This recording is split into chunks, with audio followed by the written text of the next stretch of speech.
Good morning and welcome. Thank you for joining me here today. If you found yourself here, there may be a message for your healing journey, soul's evolution, transformation, and or simply information. Today I would like to talk a little bit about light workers who have unhealed wounds. Your purpose has probably been long and strong like mine, but some of them have not grown, evolved, and they keep getting into the same karmic cycles. Maybe they haven't had the opportunity to break free because they're just stagnant in their life, and it's like two ships passing in the night. They continue with the karmic cycles, unhealed wounds, exasperating the pain and trauma, betrayal, hurt, shame, and fear that they need to release so they can be the best version of themselves. Why am I talking about this?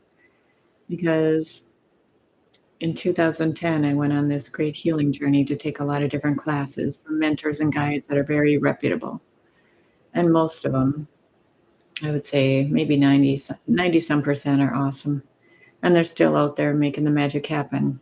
And I love them. They're honestly the best people I've met in my life. They're humble, no ego space, and they've learned a lot of lessons along the way.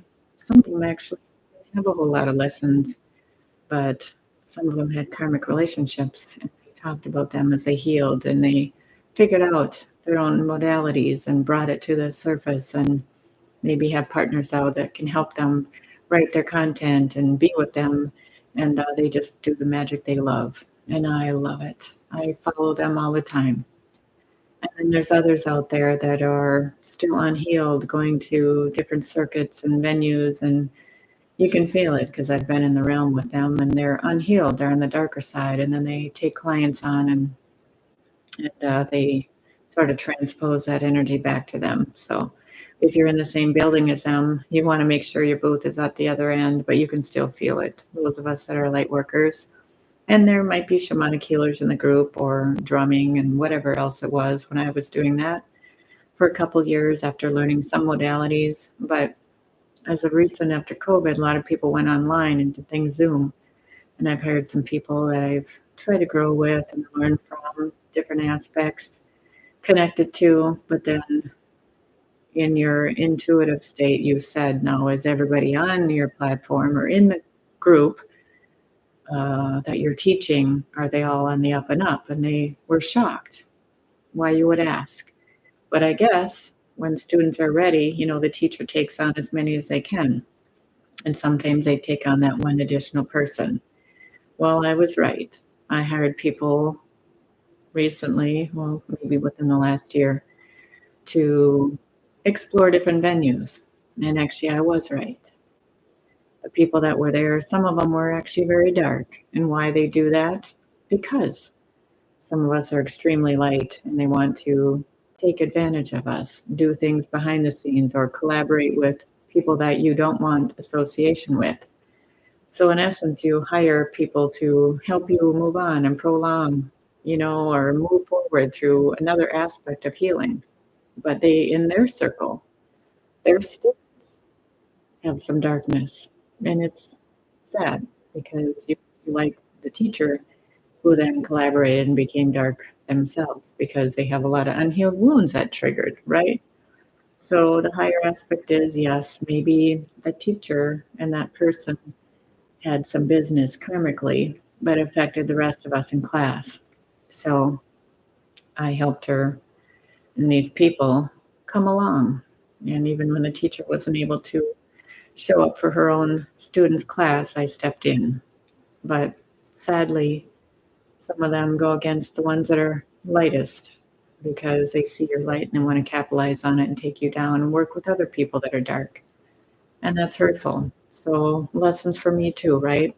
Doesn't matter who you are, even though you've hired people to help you and learn their tools and learn something new because you were ready, you thought it'd be fun. And maybe they had some information you didn't know about, and you take their classes and help them with their students because they know you've held sacred space for them.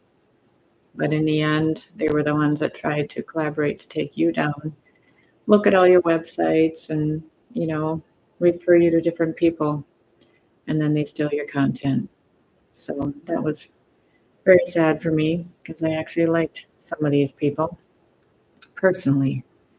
And maybe in life later on, we'll circle back and everybody's grown and evolved. So I guess the bigger picture for me with my sadness of leaving that group and being hurt is it doesn't matter. Um, Lessons for them, lessons for me. And we always are students and teachers, right? So it's discerning. It was hurtful at a deep level because we probably had past lives that we came in this lifetime to find each other and heal. So it's okay where you are and know that we all are where we are and grow, evolve, ebb and flow. That's what we all have to do. So I hope this helps today and just have discernment with groups and know when to fold, what they say, right? Know when to hold, know when to fold. But it's always about a higher purpose learning. And you're never, ever, ever just the student and never, ever, ever just the teacher. It's growing and evolving. And someday circle back and say, yes, that did happen. And you can come and collaborate and maybe have a class together. But for now, it's a healing pattern. So hiring a teacher or a mentor or a guide, or sometimes you have a reader that you follow and things resonate until they don't. And then you move on to something else, right? So the bigger picture is we grow. Even if you hired somebody to help, it's okay to know you learn something. We all learn something. So I hope this helps to remember no matter